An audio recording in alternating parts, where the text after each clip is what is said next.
Vidljivost v času nesreče je bila dobra, prav tako veter ni bil premočan. Po pričevanjih očividcev bi za nesrečo morda lahko bila odgovorna tehnična napaka.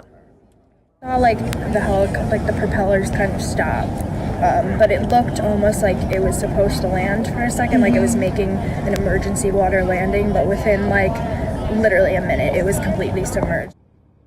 Helikopter je bil v lasti družbe Liberty, ki se ukvarja s turističnimi ogledi mesta. A search and rescue operation immediately began. There were a total of 6 people on a helicopter, including the pilot. Ker so bili potniki še vedno pripeti z varnostnimi pasovi, je bila tragedija neizbežna.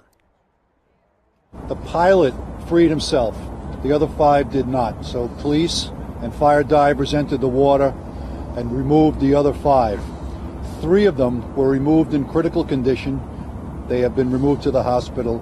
2 of them were pronounced dead at the scene.